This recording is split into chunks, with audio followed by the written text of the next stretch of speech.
and they're helping everybody in the community. So that's why you're here. Because we need that type of information, Oh, or yes, they yes. need it as well, Yeah. so they can be like, you know what, this is beneficial to you. That's why you can. Hi, you guys. Here. Okay, so I need to sort of explain our logistics. We're on Zoom. All right. There's people here. There's other people here. What there can't be is people there talking. Okay, so You want us to sit You here? can sit Just here please or delegate. pull up chairs behind, but it's the cross talk, we'll get it. Okay. So because we have this little device here that's following the voice. Right. So if there's voices there, it's gonna be steering at y'all. And I think we'll get started in about 2 minutes because we're settling in here.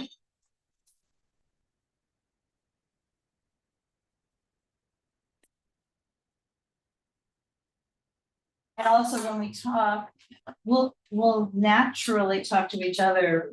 We should try to remember that the other part of the meeting is there. Okay. And I have to remember it's not here, but that it's there, no.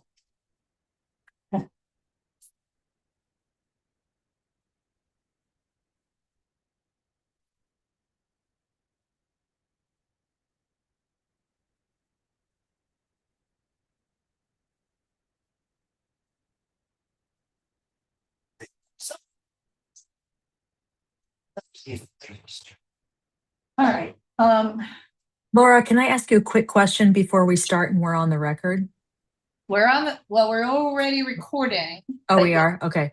definitely recording, and we're live, and Okay. we're live streaming to YouTube. Oh, okay. Never So, mind. so at the end of the meeting, before you sign off, I can turn off, after the meeting has adjourned, I can stay on and we can have a further discussion. Okay. I just needing to grab my pen.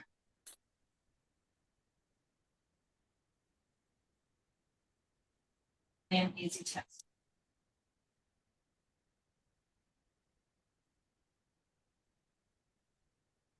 Okay. So I'd like to go ahead and start the meeting. My name is Laura Myers. I am the chair of the Planning and Zoning Committee for the United States Neighborhood Council. Happen to also be its president. That's not related to I say my bottom in the chair tonight. And I'm going to share the screen. So again, this is a hybrid meeting. We are basically live streaming on YouTube and also recording to Zoom. So when you speak in this room, you should say your name. This is Tom Ant, because we have an AI transcript that captures everybody online with the names that they've logged into. But in this room, it only captures UNNC president. So when we look at the transcript later, we want to use it as best we can, because we're never very good at that. I'm going to share the agenda in a minute. Okay.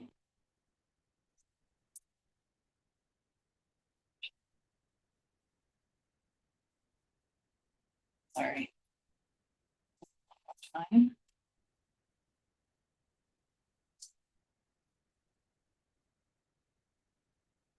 Okay, so can everybody online see the agenda? Yes, I can see it. Great. Okay, so we have a very short agenda, not necessarily a short meeting, but not a lot of items on it. So first we have, and we'll go through it in a minute, the welcome, call to order, review of standing rules for committee, stakeholder voting, and so on. Then general public comments on items which are not on the agenda. And then our item number 3 is case number APCS-2025-5701, SPPE. SPPE relates to the Crenshaw Corridor specific plan. Item 4 is probably tabled or just briefly addressed. And then item 5 is a follow-up. It's kind of wide open, follow-up to previous cases anything that had appeared on the notification, city's notification system is called ENS, and or old business. So going back to the top of, welcome, call to order, review of standing rules for committee stakeholder voting, introductions, and voting affirmations. So for those who are new, this part of the room, UNNC has an unusual committee structure compared to other neighborhood councils. We only appoint our chairs and co-chairs, and otherwise our committees are designed to encourage community participation. So at our meetings, anyone can not just participate, but they can make motions and votes, and they may vote if they are a stakeholder. So a stakeholder is someone who lives, works, attends school, is the parent of someone who attends school, owns a business, worships, and or is otherwise participating in a nonprofit 501c3 charitable organization with a brick and mortar address within our boundaries. So, that's pretty open, but it's not what they used to call a Starbucks stakeholder. It's not someone who just drinks coffee at the coffee shop. So we, at this point in our meeting, go through, I'm going to stop to share introductions, and because you're all new, I'm going to start with me and then online and come back to you. You see what we do. So I'm Laura Myers, and I live in Angeles Vista. I'm on the board of UNNC, and I am a stakeholder, and I do intend to vote tonight if there is a vote. Siobhan. Sorry, I had to unmute myself. Siobhan O'Neill Schwenk. I am the representative from Region 4, Western Heights. I'm over on 20th Street. And I believe I'm able to vote if we have a vote tonight. Steve. I'm Steve Peckman, resident of Jefferson Park. I'm a stakeholder, and I will vote if there's anything to vote on. Teresa. Hi, everybody. I'm Teresa Masonette. I live in the West Adams Avenues, and I'm a stakeholder and will vote if necessary. And hi, Sun. Hi, my name is Sunmin Lee. I'm a stakeholder. I live in Jefferson Park, Region 5, I believe. And I guess I'll vote too if I have the opportunity to. Now. Jeff Maryland, I have a restaurant on 2638 Crenshaw. I've been on Crenshaw for 38 years, and I'm a stakeholder. I'm Yakov Shlimovich. I'm the owner of Smart Power. Actually, it's a pawn shop on 2627 Crenshaw. Hi, my name is Ilya Vrati, and I am Yakov's son, also part owner of the pawn shop on 2627 Crenshaw Boulevard. I'm a stakeholder. Hi, my name is Lily Damaso, and I am the consultant with conditionalusepermits.com. Hello, my name is Rob De La Torre. I'm also the consultant with conditionalusepermits.com, and we are the consultants handling the application for the client, the applicant. Okay, thank you very much. Okay, the first next agenda item is general public comments on any matter which is not on tonight's agenda, and I guess I would say, and which is not in previous cases or the ENS. Steve. Yeah, thanks. So I have a procedural question that I don't think we've discussed before, which is when a stakeholder has an item of business before this committee that requires a vote, can that stakeholder actually vote, or is that prohibited by conflict of interest? Since it doesn't come up very often that the that the applicant is necessarily an owner on the project. So since we mostly deal with their representatives, so the representatives cannot vote unless they coincidentally lived within our boundaries. But yeah, they can vote if they own property within our boundaries because they're a stakeholder. So they can vote on their own item of business. That's not a conflict of interest. Well, correct, because otherwise we're excluding their opinion. It would not be. Not you're including their opinion, they're just not allowed to vote. Anyway, I'd like to get that clarified. No, I'm looking at Teresa. Did we even ever discuss this when we read the bylaws or the standing rules? I don't think we, because it happens so seldom. Oh, what do you think, Teresa? I agree that it does happen rarely, but I believe as a stakeholder, even if I have something before the committee, I should be able to vote to support that. Obviously, my representatives who don't live here, but if you are a resident, I mean, as we define what a stakeholder is. Now, personally, what I do, I'd probably recuse because I would not want to do that. But, and I think with HPOZs, if we were to have some work done on our house, James would recuse himself if it were to come up before the HPOZ board. So he would have to, because it's a defined in the ordinance conflict of interest, because he has a financial stake in the outcome. But this committee is making I mean, I'm not in the mood to necessarily silence voices. Yeah. I don't think we need to make a decision on it tonight. Let's just move forward. But as Steve said, it is something that we probably need to clarify for future. Right. And I think maybe I hate to say this, is the city attorney, since we have our rules are fairly clear. So I think we just ask the city attorney for an interpretation, which could go either way. I have no prediction on how it will go. I don't like doing that, but that seems to be it. I had seen another hand before Sunman. Yes, this is I would like to make another request to make sure that the UNNC website is current on all of the contacts, because I've not been able to reach any of the reps or the reps through the site. And so I think it's really important. I think this has been happening for months. So but if I could just interject, this is not the appropriate time, point of order. That is an important thing. It probably should be brought up at either executive or governing board. But is this not my 2 minutes? Is this not 2 minutes of saying whatever I want to? Or are we in general? We're in general comments.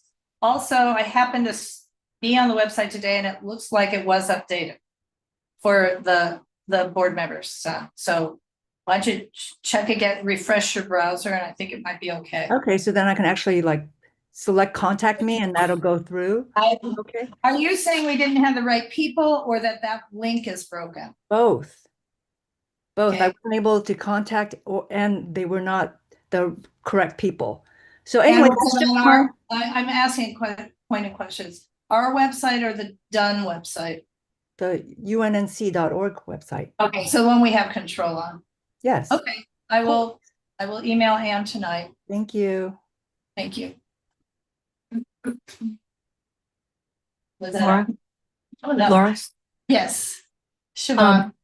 Is this the appropriate time to give a quick update on the Wilshire or the S&J tow? That would be later business. Okay. Yeah, this is items not on the agenda. So I'm gonna run through two. One is a reminder for first hearing that's this Saturday. And Siobhan, thank you. We are having an emergency preparedness workshop from 9:30 check-in, but from 10 to noon. It says 9:30 to 12:30, but 10 to noon at our usual governing board meeting place, the Gramercy Apartments, Washington, between Wilton and Gramercy. And thank you, Shivani, because I know you and your neighbors are preparing a good chunk of that agenda, so I appreciate it. And the next day is the Debbie Allen Dance Academy annual block party on Washington from Western to Gramercy, which will be closed probably Friday night through Sunday morning, but closed hard. And UNNC will have a booth, and from what I understand from the instructions, we will have to have it the entire time. So if anybody wants to lend a hand for a couple hours, that'd be great. But it's also, you know, great kids event. There's carnival atmosphere with rides, dancing, you're shaking your head, you've probably been there. Yeah. So that's my general public comment. And anything else? So we are moving on to the case at hand. I'm gonna bring up the agenda a second time just so we can read aloud the case description. And then I'm gonna try and turn the meeting over.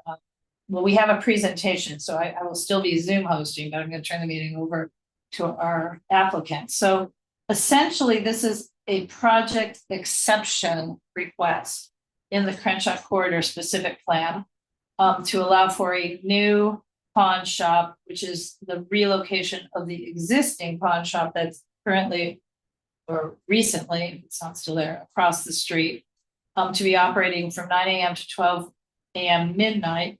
And the specific plan itself says there's a prohibition on new pawn shops. They're seeking relief from that because they're just moving. So they're already operating in the Crenshaw specific plan. And I have a lot of the documents online. I'm not going to necessarily pull them all up here, but I'd like to reintroduce who's talking. We both will. Okay. Good evening, once again, my name is Lily Damaso with conditionalusepermits.com. And I did provide a presentation, if you can help me, Lauren, just pull it up. Yeah, I have to. Okay.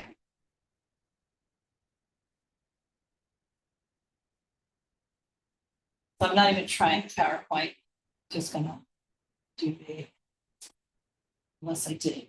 Is this the PowerPoint? Yes. Maybe I don't want to do that. Sorry, guys. I want to try something different.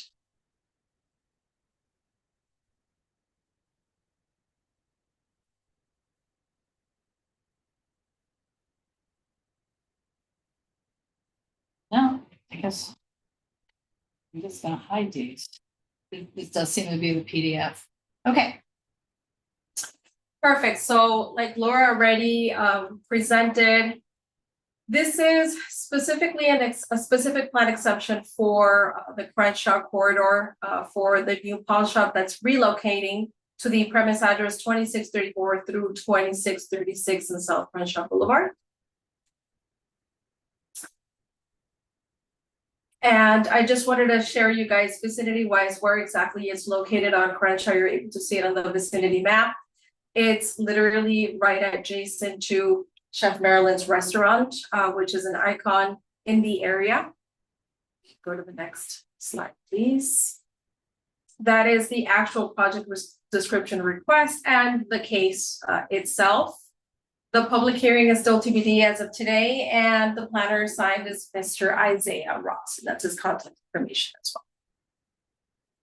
And this presentation's in the agenda packet.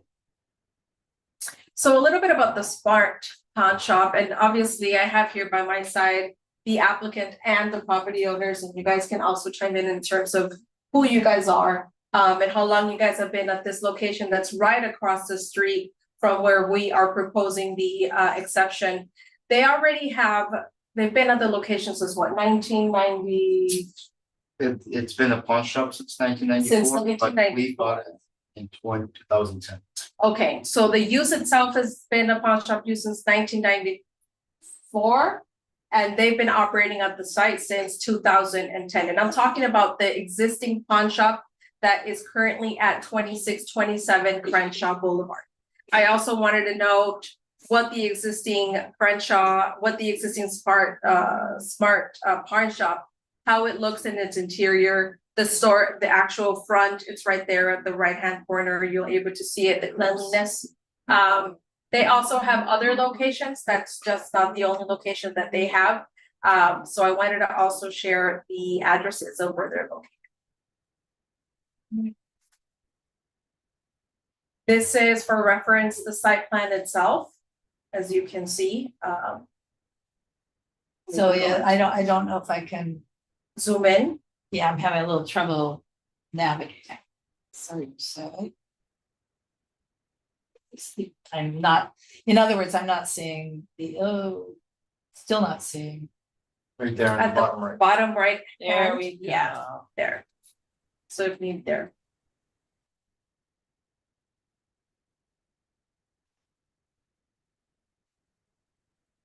So that's the site plan. Okay, sorry. Of course. I'm on the next one. It's okay. So, and this is also the existing floor plan. I wanted to share with you guys as well.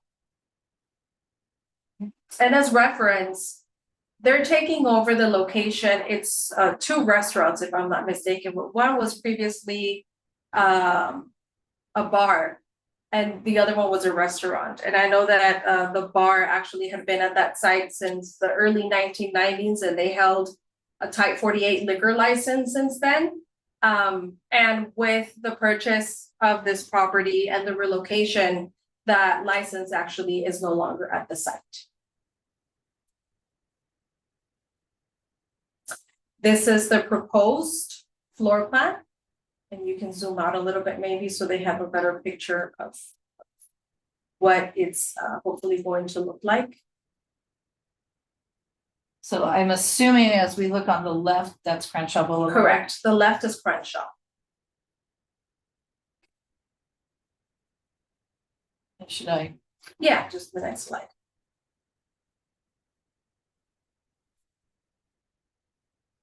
Those are the elevations. You can zoom out so they can see it better. Right there at the bottom right-hand corner of the screen. Yeah, you want me zoom in or out? Just zoom out so they can have a visual piece of the entire thing. And then the next slide. So this is the proposed front elevation and renderings. And I think this is really important to stress. In general, the economic development and just the look of what they're proposing at the site in terms of the colors and look of embellishment of the corridor itself.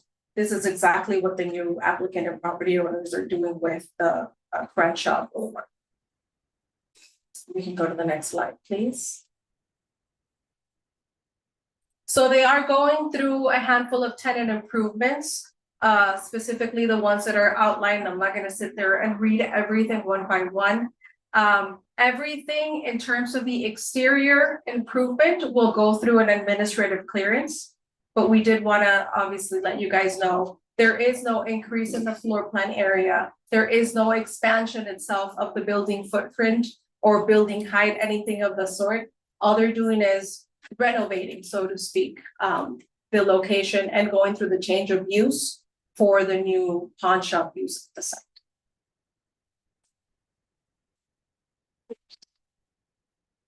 I wanted to point out the consistency that the actual specific plan exception has with the corridor, the Crenshaw corridor specific plan.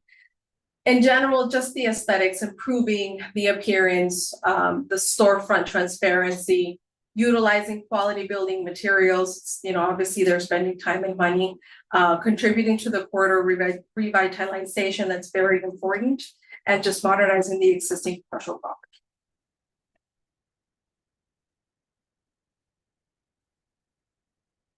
In terms of the security measures, everything in security roll down will be in the interior. Nothing is being proposed in terms of exterior security bars or exterior roll down shutters. They will have security cameras, alarm monitoring system, everything that will be in compliance with the Crenshaw corridor design guidelines. This is just in general the advantage or benefits of having that obviously investment in the property in the community, the building facade improvements, job creation as well, and just long-term occupancy of commercial property. These are not just tenants that are coming in and trying out to see if opening or relocating the pawn shop to this new location will work. They know what they're doing, they're investing, they purchased the property, so they're here to stay.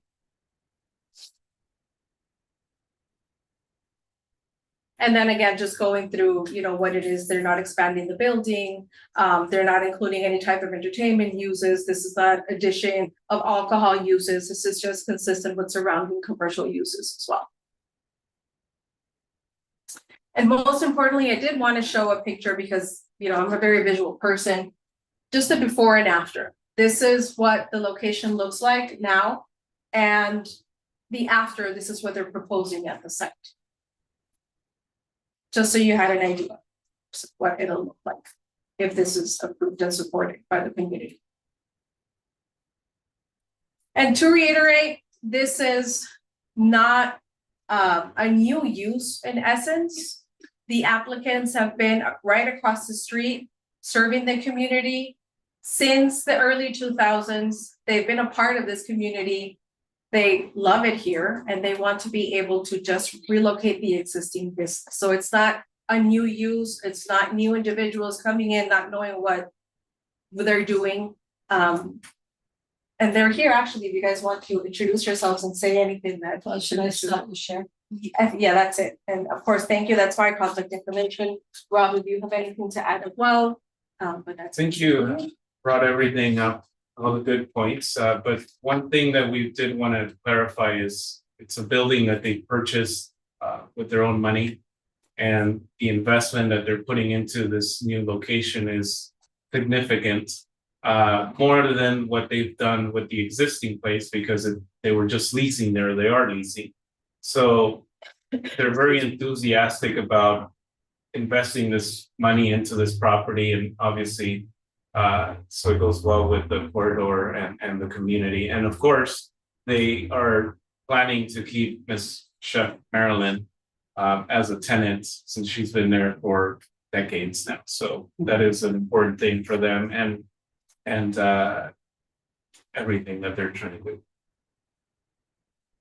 And the building had been vacant for how long? Do you guys know how long that building before you guys took over the location? Marilyn has seen it all. The one that was the bar, the bar had only been closed for maybe 6 months.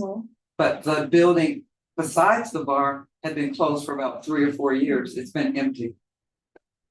And the bar was not a good fit at all. So this would be a big improvement. The bar brought in all kind of horrible traffic and everything else. So this would be an improvement. Thank you. Sho, you have your hand up. I do. Thanks for having me. I just wanted to give a quick shout out to the chef. It's good to see you, Queen Mother of our community. Truly appreciate you as a diamond in the community. My question actually, because I didn't see you before now, was how it was going to affect the adjacent small business in the community, which is Chef Marilyn's restaurant. But seeing that she's there, it looks like it's all good. But that was my comment before I saw the chef. I don't think it would affect it badly. I think it would be a plus because not only will my customers be able to go next door, but it will also help my business because a lot of times when people being across the street, they don't really pay attention or, you know, it's not really like there's a light there. So I think it would be a benefit for both of us. And I was blessed to be able to come back after recently. I don't know if you watch the internet or anything. My business was recently taken and it went viral. And I was blessed to have my new landlords who believed in me and was able to let me come because I was swindled. So I'm just blessed that they're here and I need them to stay. And together we'll be a great team. Good for the community. Steve. Yeah. So I'd like to congratulate Chef Marilyn on her great success over many, many years, a real asset to the community. I have several questions for the applicants, though. In the application, section 7, there's a whole section for you to get document community support for your request. And that section is blank.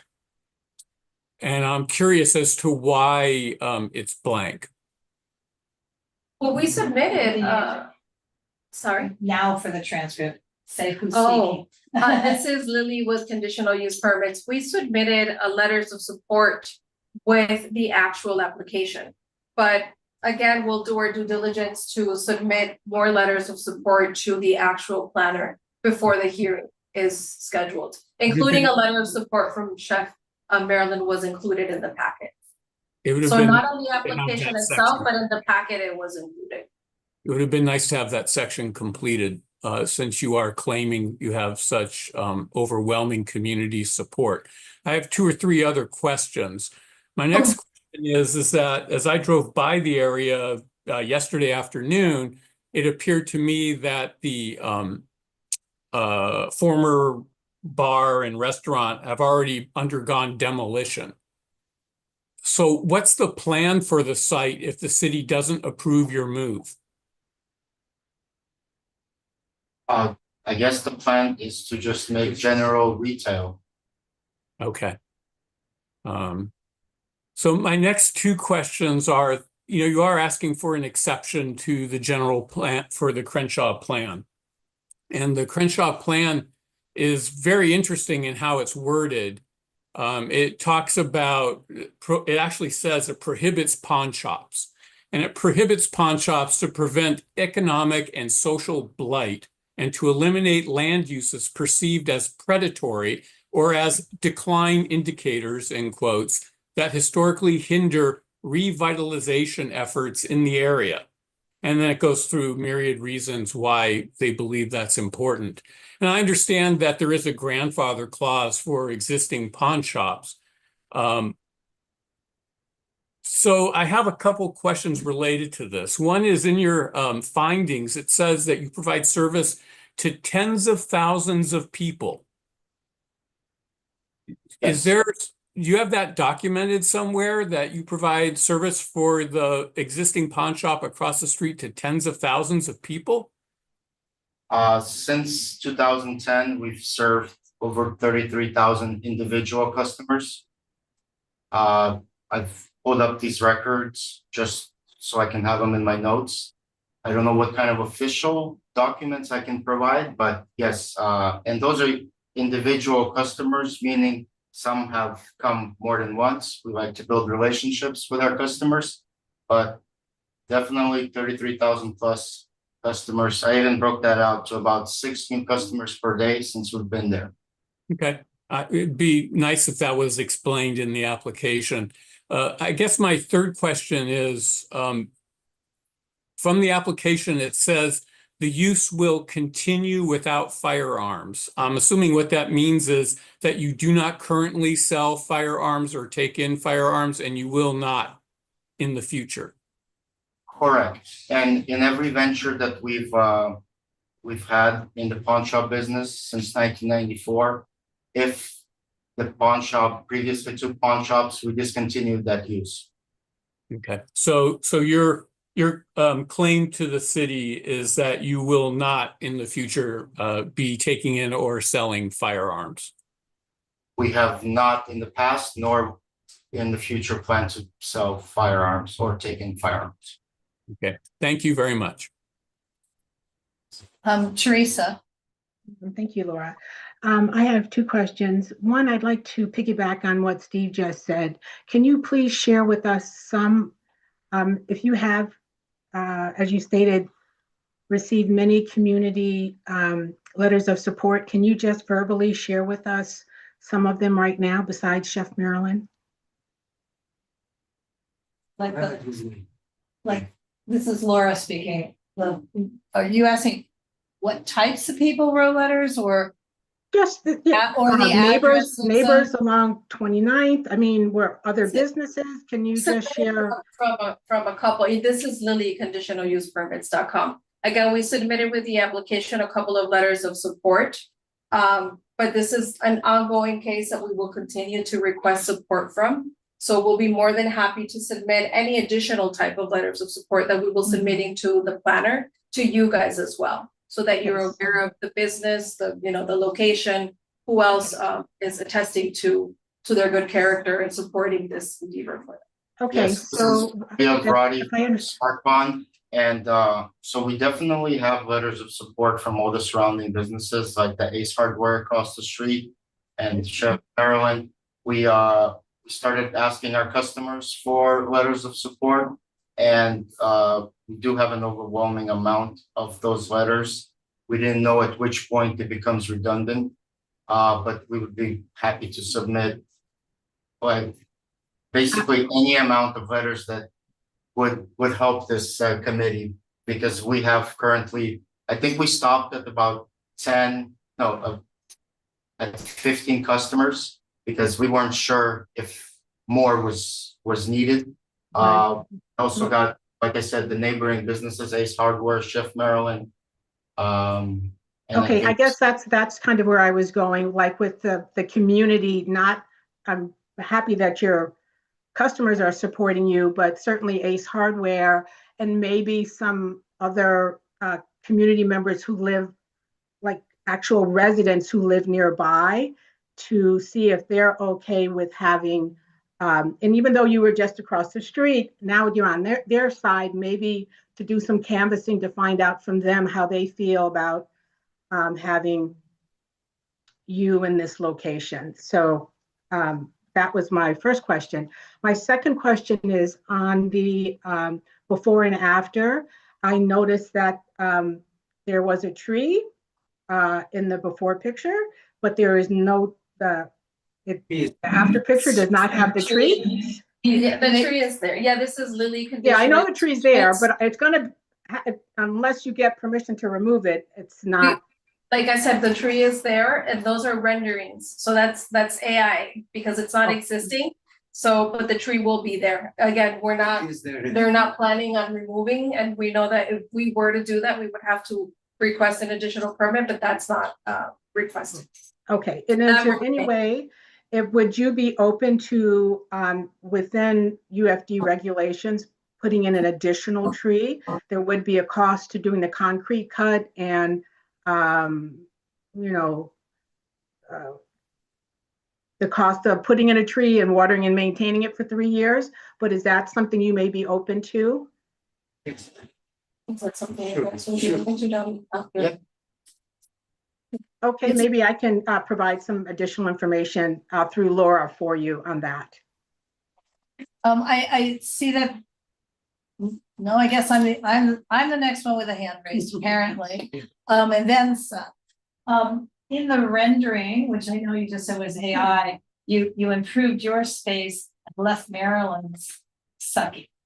I mean, it still has the flagstone. Are you gonna do the whole? Are you gonna do the whole frontage or just the 2/3? Yakov Shlimovich, the owner, we intentionally didn't want to do the same design, two different businesses. We want a separation. So we actually just started. We removed the old siding, what was above, it was all rusted. The sign, Maryland's restaurant was, I don't know how it didn't fail, you know, it was, we supported it back in the top. We're gonna do something about this. Actually, we did, you gave us the cover you wanted. Right. Yeah, we already got the paint, but we stopped. Right, it also has, Yeah, in the photograph, it still has the stuck on stone. Is that gonna go, or has that I already don't know, gone? it's up to Maryland. Yeah, If she wants it, This is Rob speaking. I honestly think it gives it character. I mean, she's been there for almost 40 years. To modernize it would completely, eliminate the look, but I get what you're saying, and I'm sure there's gonna be some type of update. But I love it. This is Laura speaking. I do not know if it's intrinsic to the building or if it was a change to the building at some point in time it was there. from the beginning. Not your beginning. I mean, from Now, the from beginning of the the building. beginning of the beginning. Oh, well, then don't take it away. All right, show. Was I next? I do. I'm so sorry, you're right. It was Sun Min who was next, and then I'm sorry, it was Hi. Sun Min. No worries. It's all good. No worries. Hi, this is Sunmin. A couple years ago, my home was burglarized, and I was just curious, we were told to go on these sites online to find out if they've been, our personal belongings were pawned off and stuff. I was wondering with your new move, do you guys cooperate with the law enforcement? I think that, if are there any new systems that you're going to be putting in to like protect, the people whose possessions might want to go through a system like yours? And, I think that if the chef wasn't sitting next to you, I don't think I would have supported you, but because she's there, I want to support her as well. So just curious, if those are kind of some issues that, or some, community additives that you might be bringing with your move. Ilya Vradi from Smart Pond. Yes, so we always work very close with the police department, with the local police department. We never have any problems with them. Most people don't know, but the pawn shops are very heavily regulated by the Department of Justice and the local police department. We upload all our intake every day, every night. It digitally gets uploaded to the police. So I always say to everybody, my friends who've been burglarized or anything, if you're so lucky that your stuff ends up in a pawn shop, that is your best way of recovering, because the police have a record of it, and anything with a serial number must be entered. Any kind of unique descriptions must be entered. We go through audits by the Commercial Crimes Division to make sure that all our descriptions, all our systems, everything is up to date. And like I said, whenever someone asks me in a situation like this, out of my friends and acquaintances, I'm like, if you're lucky, it's going to end up in a pawn shop. Because if it ends up in a legitimate pawn shop that's following the rules, they have to report everything daily to the police department. And the easiest way to actually, and everything that we take in goes on a mandatory hold. So the police has time we can't buy it today and sell it tomorrow. We must keep it for LAPD 7 days. We usually keep it for 30 just for good measure, because that used to be the law. It changed to 7. And it gives the police enough time to go through all the records they receive digitally every night. And if something is found to be stolen and it's in our possession, we cooperate with the police. We have a person, they come in, they don't take possession of it, but they put it on a hold pending investigation, and then that can go on forever, sometimes for half a year, and we have to store it safely for the police department. And we always work with the police department. We've never had a problem with the police department. Thank you. And I also wanted to say one other thing to Stephen's question about the detriment to the community. There's a lot of misconception about pawn shops. We work with the community. We build long relationships with our customers. Our redemption rate is over 90%, which means that more than 9 out of 10 people who come to get a loan come and pick up that loan and retain their item, which is not what most people think is the case of us just taking stuff. Another thing we do for the community that I know some other pawn shops don't is that we prioritize selling back to the community. So we are a good source of good deals for jewelry, electronics, tools, and other things. And so when I say we prioritize selling back to the community, I mean, we don't immediately put it on eBay or sell it to wholesalers where it automatically leaves the neighborhood forever. And then this way, people from the community have a chance to get these good deals on used items that are working and have clear title, have passed the police check, and I think that that's another benefit that we strive to, as a partnership with the community. Okay. Are there other questions? Yes, that would be me. So Sure, go ahead.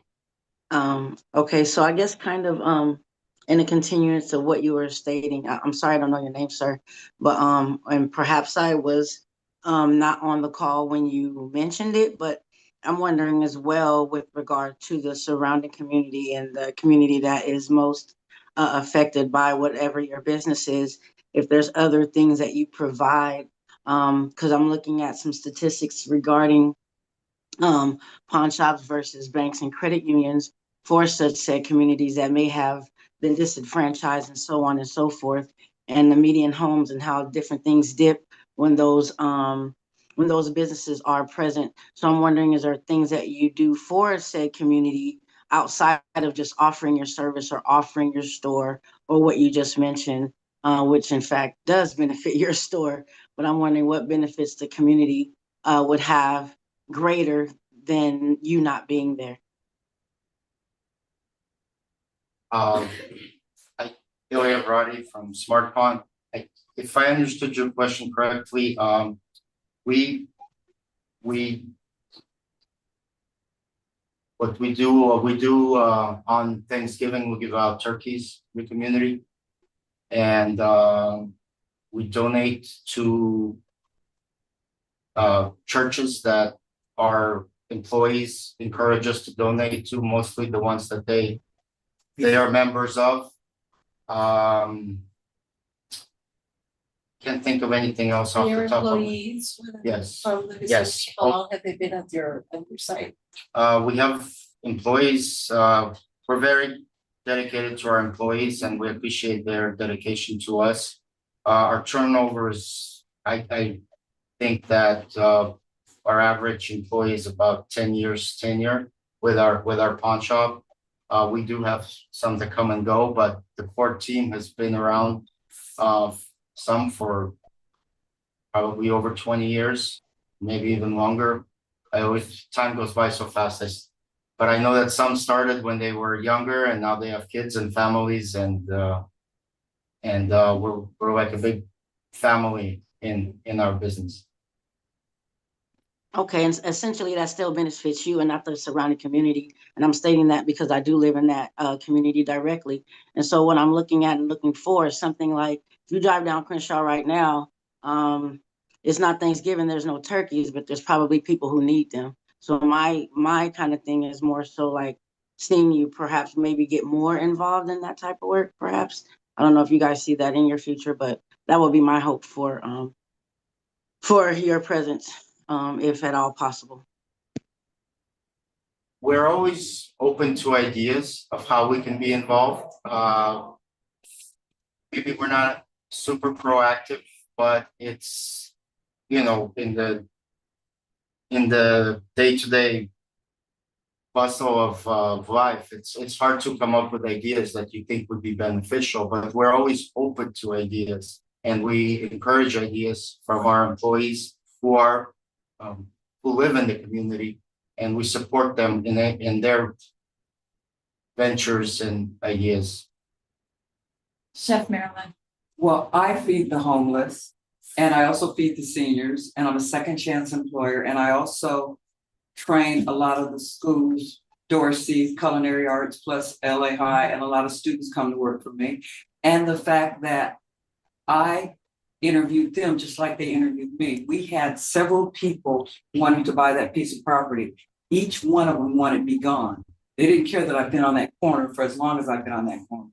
These gentlemen who, even though they were across the street, I'd never seen them, did not know them, but they came over and they were warm, they were comforting, and they wanted to work with me. And they didn't deal with tenants. So I'm their first tenant. And I really haven't been that great since my business was taken away from me a couple of weeks ago, and they still have me. So they're an angel. They are keeping me in the community, and together we can work where we can, because I do feed the homeless. I do things that, Yes, ma'am, you do. So now we can work together. And I think it's a good fit. Okay. Well, I trust you, Chef. Like, you're definitely, like you said, you're a staple in the community. You're a trustworthy individual. You've been working very hard, establishing what you've established over there. We missed the 99-cent side days, but hopefully we can bring them back. I just had one 2 weeks ago. I missed. Yeah, I must have missed it. But give thanks to y'all. Like, I just wanted to put that out there, so maybe she can be a resource for you in that respect. For the gentleman I was speaking to earlier with regards to the community involvement. So, because there's definitely a lot of needs. It's an easy way to plug in, and it is a little concerning that you've been there so long and can't see the need there. But it's okay. We'll help you with that so that we can resolve that and get you even more involved in that way. Thank you. So I want to second Show's statement that Chef Marilyn is a model that you may want to look at in terms of how to engage with the community in a more pronounced way than you have in the past. And I noticed in the slides that some of the items you take in are musical instruments.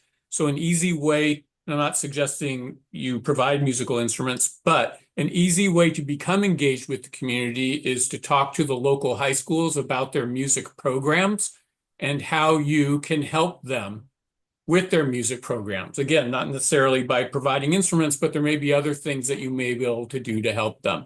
So there's lots of ways to engage with our community in a broad and deep way that will provide more of a benefit than just being the commercial outlet that you currently are.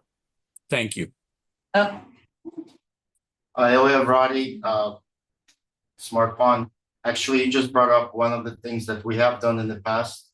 We have donated musical instruments to schools. I mean, it wasn't in the last 5 years, but once again, we jump at every opportunity such as that when it is presented. We have multiple shops, 3, and I'm not sure if that was particularly at this location or a school in this area, but we always take advantage of such an opportunity because we feel it creates a lot of goodwill and it's a valuable. I remember it was valuable resource. It was like 6 years ago, but they actually approached us if we can do it. We said, sure, we can. It didn't come from us, but I think this is I appreciate what you're saying, but I think that this is the important point, is that it's not about the opportunity being presented to you, but you presenting the opportunity. And I think that's where the community is coming from, is that's a proactive engagement on your part rather than a passive one waiting for people to come to you. Okay, so Understood. I was going to say, and UNNC could play a role in it as well, since we've been of late partnering with a number of schools. So, so that's not exactly what's on the agenda. I mean, the agenda item is should city planning provide relief from the strict interpretation of the Crenshaw specific plan and allow an existing pawn shop to simply relocate. So it's not adding a pawn shop, but it's not grandfathered. It's not exactly grandfathering because it's a different location. So that's essentially the core question. Should we recommend to the governing board that it support the exception to the specific plan, granting relief from the strict interpretation? And Teresa? Thank you, Laura. Do we have to make that decision tonight? I mean, I know the process, someone to make the motion, but yeah. I would like to get some feedback from the actual community members along 29th. Right. I don't know, just to see if it's going to make a difference to them. I don't know. Right. I mean, we could email Taylor Five, for example, because they're part of that TIC community. I don't know if they're still living there, but they still presumably own their like that block. Yeah. That I don't know. I think I just like to see some outreach. And then I just have one follow-up question, if I may, Laura. Can you guys tell me, have you ever been robbed or burglarized? And if so, when was that? The answer is yes. Sorry, my memory's really bad, but No, this location, no. let's. It was nothing major, but smash and grab. We did Were definitely you have, inside when it happened, or was, no, we were not inside when it happened. I, well, but we definitely installed new security measures since then. We have uh, the double doors like banks have, where one opens, one closes. So that's something that prevented those smash and grabs. We've also partitioned the jewelry sales area where even once you're inside, you still have to go inside another room. Just, yeah. okay. And I just mentioning the double doors, is that not a fire hazard to have that where someone has to be buzzed out? No, it's not a buzz out situation. You open one door and then you go through the second door once the first door. Okay. Okay. All right. Great. Thank you. I'd like to Thanks. support Teresa's request that we get more input from the local residents. Okay. And I just have a question. It's not scheduled for any hearing, No, not yet. so we could conceivably manage to put this off at least a month. A month for us is different than a month for you. So in other words, I will know tomorrow night if we're having a July 2nd board. Which is exactly concerned because it's July 4th, that will put us over 2 months, No, and well, that's- we won't cancel for July. Yeah, But we might have to cancel July 2nd to have a 8-month Zoom meeting. So that's, but I don't know until tomorrow night to see if we can achieve more. Laura, July. what about the 17th? That's 2 No, I'm weeks. talking about the governing board meeting. Oh, I see. I'm sorry. Right, I mean, in other words, we meet the first Thursday of every Yeah, month. I This is not on tomorrow night's agenda anyway, so, I digress, the executive committee and whatever board members were present at executive committee, a couple of people were there, all decided they would like to attempt to pursue going ahead and having the July 2nd board meeting. Because people do have plans to travel 4th of July and thereafter. So if that's the case, this doesn't change much in terms of when we would be voting on. So we have those somewhat less than 30 days to see what other community engagement could happen. And since we're not voting tomorrow night anyway, I think it's doable. And I can have a petition in the restaurant where we have people sign and put their. Yeah, but what I think, yes, but what I think what they're talking about is more like canvassing. Okay. If somebody walk on Bronson Okay. and maybe walk on, what's the street? so door to door and get, Talk to Well, people. they still come into the restaurant. Sure, So if we could have door to door and we also have a. you could do whatever you Okay, want. great. Yeah. Okay, I mean, and the planning department will take any and all things. okay, great. But I think, obviously, this is not a corridor yet that's significantly mixed use with housing and commercial. So, it's not like we can ask a lot of people up in Crenshaw. Right, So we need to maybe reach out more to the adjacent residential. right. This is Rob. One important thing to keep in mind is that once the hearing is scheduled by the city, they send out notifications to residents within a 500 feet radius. Sure. As well. Yeah, but this is about the neighborhood council, not Right. about the hearing. Right, and Rob, you guys are coming to us asking for support, and what we would like is to hear what the community, so if you go and you canvass and say, hey, we used to live here, our business used to be here, we moved here, we're supporting Chef Marilyn, and, put forth what you're trying to do, and then get feedback from them, and then they can say, oh, well, we don't have a problem with that, or is this going to bring additional parking, or whatever, comments they have, for you to bring that back and share that with us, then we can, as a group, support you or not. Do you want letters of support or just like a petition of who they visited, who they spoke with, Petition. you know, because that. Laura, what do you recommend, Laura? Well, I think We it's just want very clarity, difficult to, you know, you can ask people, would you like to write a letter?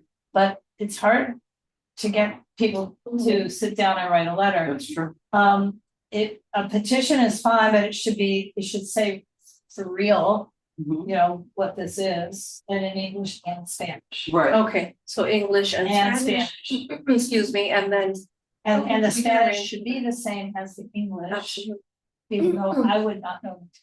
I'm bilingual, so I'll prepare it and make sure Right. that it's parallel to what. Right, and Sunmin,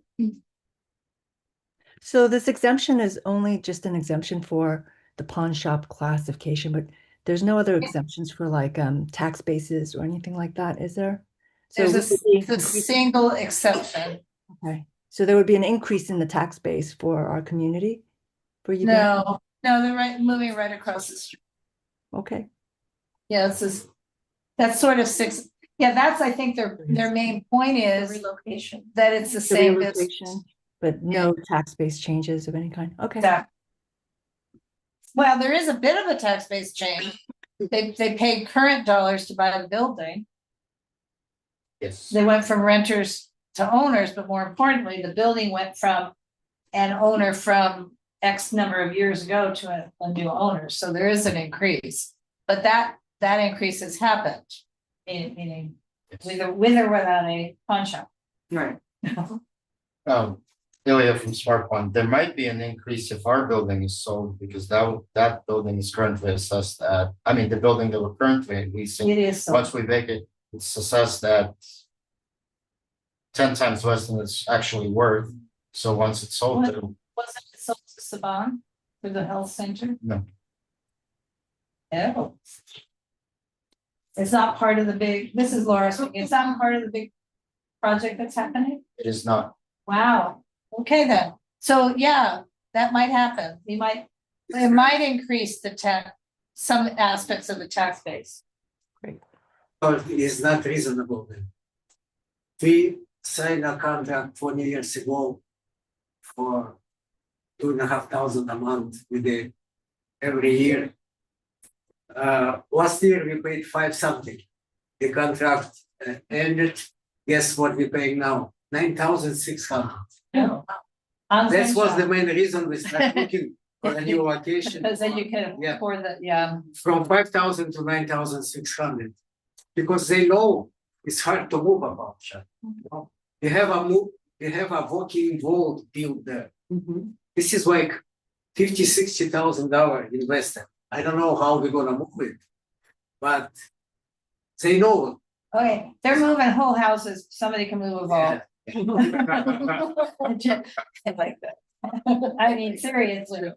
Okay, so it sounds like it's the pleasure of the committee that we reconvene on this question. It might be as soon as the 17th, because I'm not clear if we can have this meeting first. It's either the 1st of July or the 17th of June. Okay. So that means 2 weeks to get We'll get petitions. And we can email Taylor and see if he's got email addresses for other people on that block. For us to do some outreach as well. So, okay. Great. The next item on the agenda, Teresa, you had said it's probably to be tabled, 3925 West Adams. Yes, I think that's erroneous information there, Laura. I Not forwarded to you some provided of the by comments. Laura, just for everybody to know. Yeah. Someone, I didn't create the, okay, a well, we're community member was tabling walking on, item 4. a community member was walking by along Adams, and there's a building at Adams and 10th that had some notices posted, and they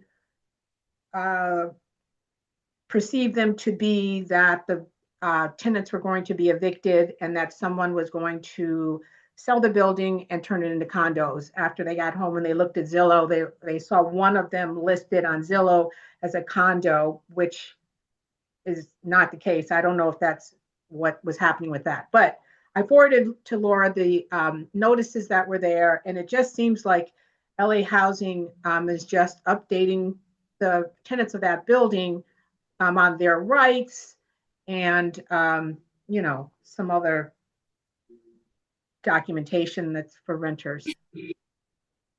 So we will table it. If it proves to be a correct agenda item, we'll have it again later. Yeah, So- I'll keep in touch with the people over there. Thank you. Thank you. Thank you to everybody. And then we have follow up to previous cases. We can't do public comment on chat. We have follow up to previous cases, the ENS and old business. So I know Siobhan wants to where'd she go? Follow up on Washington Boulevard, and then I want to do an ENS sort of announcement. So, Siobhan. Just really quickly, I confess the last couple of weeks have gotten away from me, so I still need to make updates to that letter on Wilshire Toe and collect some photographs. Was able to take a few days ago, but I confess it's been hard to get up there, so I'm still working on it. Until what date do I have to update that, and what's the next step in the process? Just so I have a date and here's what I have to have done, ready to go. Well, we have it on the agenda for tomorrow night. So if the board is satisfied with delegating, let me finish. With delegating the final letter to you and executive, just say this is a good draft. When we delegate, then it would be nice to have it done soonish. Okay, got it. Okay, I'll try to have an update. If you're uncomfortable with that, we can table it for tomorrow night. But we can't table it tonight for tomorrow night, but tomorrow night you asked to table, Okay. but I think going through the gist of it, riling them up a little, getting them on the side of the folks in Western Heights saying, oh, that's terrible. And let's delegate it to, Siobhan and Ed and the executive committee would probably be the right final motion tomorrow night. Got it. Okay. Okay, so there are two other things. One, and Steve, you may have read this, the Best Western Hotel is back in play on Western Avenue, coincidence of name, Western Avenue south of Adams at 27th Street. So it's been resubmitted. It's a different number of rooms, the hotel rooms, but it looks to be at core the same design that the HPOZ approved. So I don't know if it goes back to the HPOZ or not. I actually literally don't know. Well, I guess the question would be if the person doing the development is the same person, then I assume that approval rides with them. But if it's not the same person, I don't know. That's up to planning to decide. I guess my question is it the same Best Western? It's the same. Let me just say, all hotels also need a conditional use permit or something like that. So it's a new application for that. It has a 2026 case number. I just don't. The prior case was pre-COVID. So while we have everything in our possession digital now, I don't necessarily have 100% of the digital stuff from before everything went digital in COVID. So I don't know. It just looks to me like the more or less the same design. So there was a double case before. There's an HPOZ case and a conditional use permit case. So I think that there are two issues here. One is if the design is essentially the same, I don't see why the HPOZ board would need to review it again or want to review it again.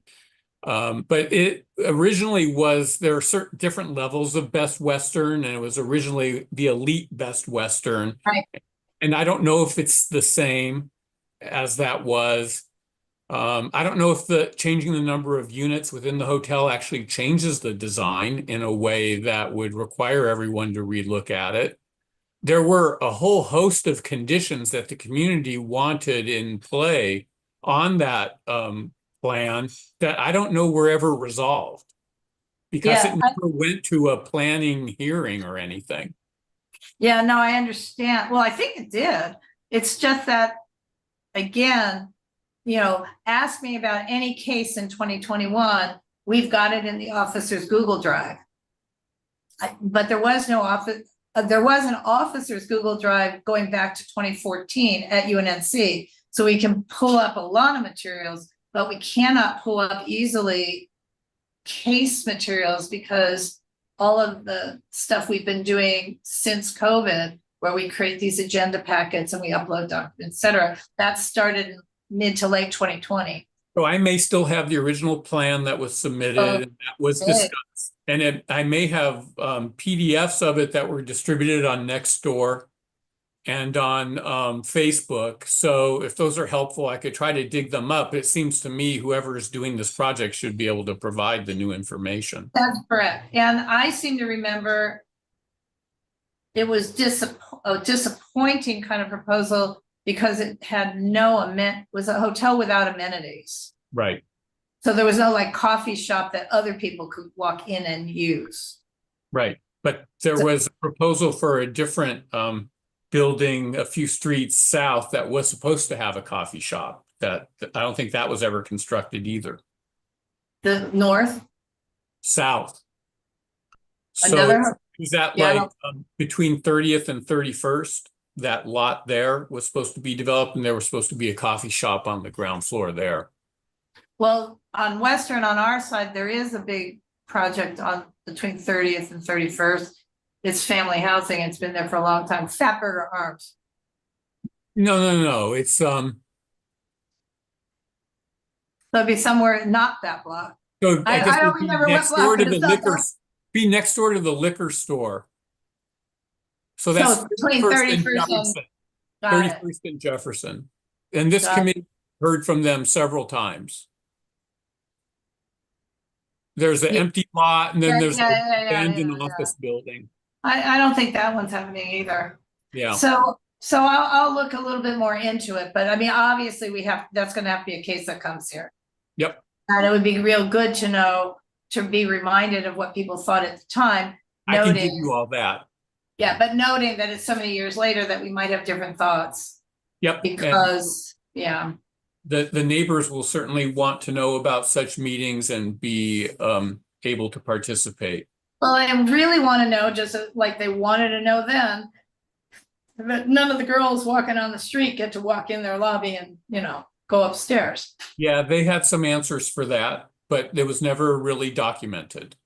Correct. And they also had the corporate Best Western was engaged in this particular application and they were owners or co-owners. I do not think I saw the name of the applicant somewhere. Yeah. And it didn't strike a bell. I kind of remember a bunch of white guys and this was like an Indian or Pakistani name. Yeah. So the prostitution issue on Western has gotten progressively worse over that period of time.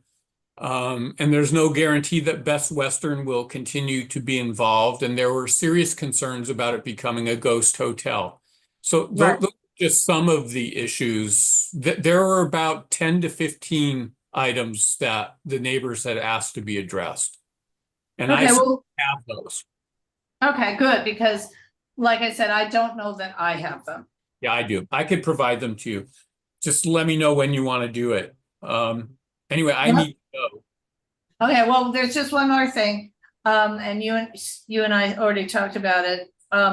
We have received some indication, but no real information, that there may be a hearing of some sort in July or thereafter on a nuisance abatement proposal on the Murphy oil drilling site. So I don't even know if it's real, but I will check in with the planner who handles the petroleum section of the planning department I mean, he's not the decision maker planner, sits at the desk and does the planners. But that may, something to do with oil drilling may be coming up on this agenda. Great.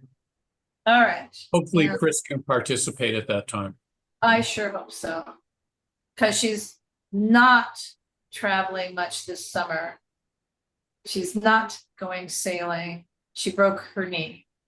Oh, I'm sorry to hear that. So will be here a little bit more often than the usual travel everywhere summer. Okay. No, she broke it and then she fell on it again 2 days ago. So Oh, good. yeah, Well, I just hope talked she- to her before the meeting. She just feels kind of dumb, and she feels like her wings have been clipped. So be nice when you see her next. She'll be tomorrow for some of us, right? Thank you very much. Yeah. Thanks, Steve. Tomorrow's Thursday, right? Meeting Thursday. Yeah, so Yeah. I am going to turn off. We've adjourned the meeting, although I'm having trouble stopping the YouTube.